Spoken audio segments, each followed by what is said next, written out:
short by 380 million if we were to pay competence to all our municipalities in the province. So the actual follow-up 380 is still sitting with us. There was a question to say that I would like to get that the next cabinet meeting will take place probably on the 7th of December.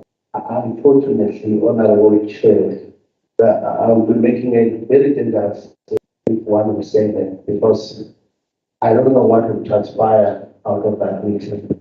Because it will rest you to be a cabinet decision to say what we do or what. Mr. Numas, quite correct that in the previous coordination forum,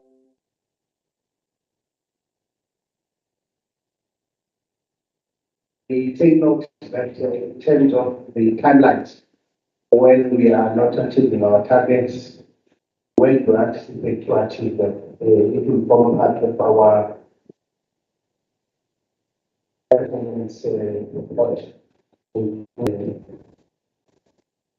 The instruction which I mentioned is non-governmental, it's non-government, it's an NGO which wanted to provide them with volume complaint, which the non-government.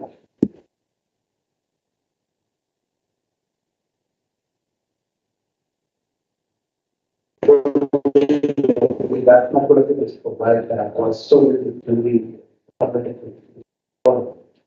At that time, we did not have anything from the government education. After that complaint, we've seen education pay. Then we asked ourselves to say, is it a reality that education are facing financial constraint? If at that stage, that particular person came on board, they're able to respond adequately in a very short space of time. After so many engagements with the head of education. So then you ask yourself whether still they are not prioritizing sacrifice. And literally not prioritizing sacrifice.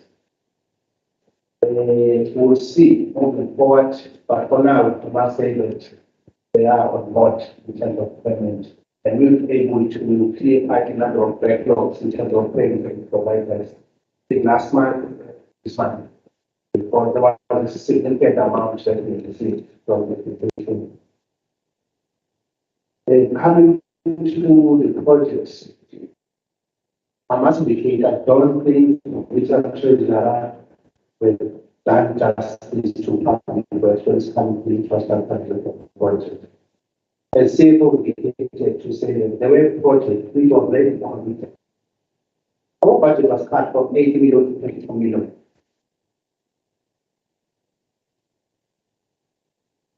So you understand that we've got our 11 district officers currently on site. We are in a situation whereby we have to balance the performance of the contractor and the financials of the budget that we have. I addressed this matter with the housing, our own offices and public works, because we don't have money. Then there is this terminal with which financial gurus are using to say the baseline. When it suits, some will say they are using the baseline. No calculators with underfunded for quite some time. You knew that there is pressure on this item. Why you did not allocate more money if you are really saying that baseline is informed by expenditure petite? They can't respond. But true, with the HOT, because it's able to understand, because we can't behave in shortfall of almost 12 million per 5 years. So it's one of the items that gets saved through savings.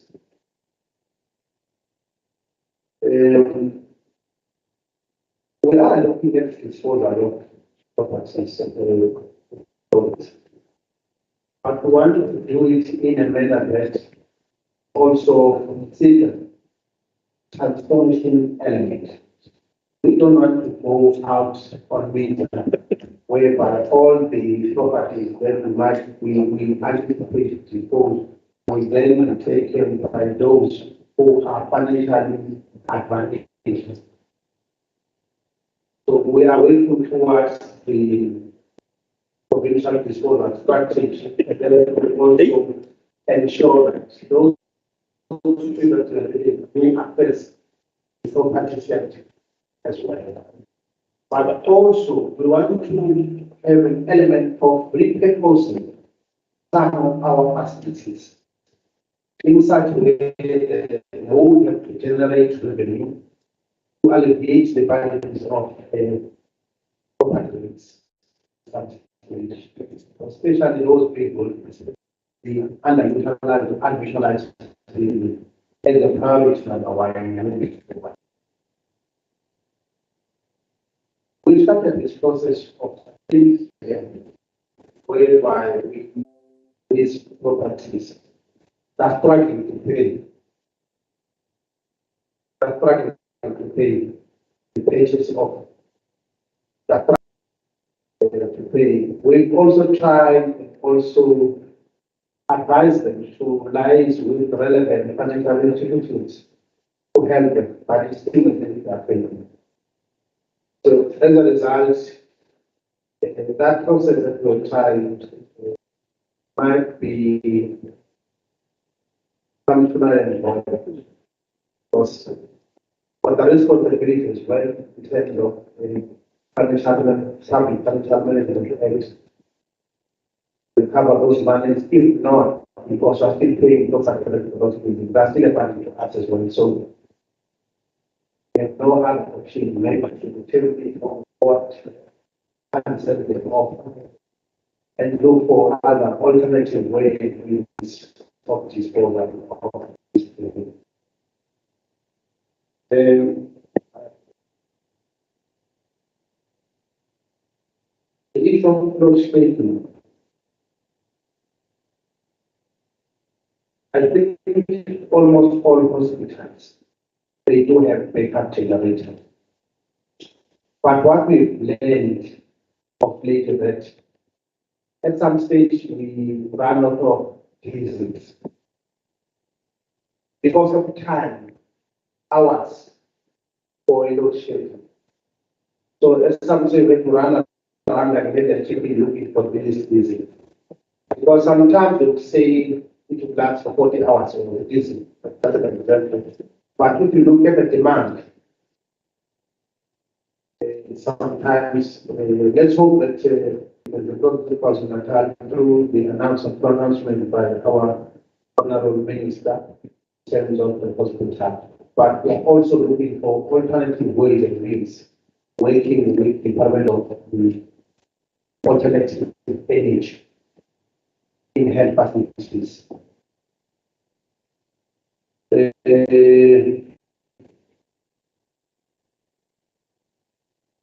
think I've covered almost all the issues. Thank you so much.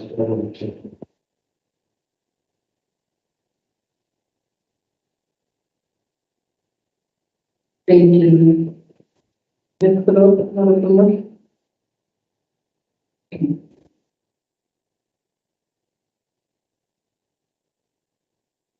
Thank you, Chair. I just sort of find out that the department spent on program one on its cell phone and data cost. Sort of find out one. And I see the IPMU project. You requested funding from Treasury. May I request that we respond to those patients after we presented our financial quarterly report. Thank you.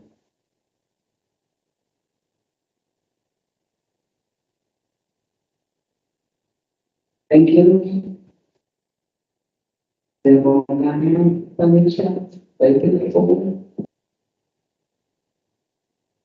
fundamental. We are spending time thoughts by Corporation and applications.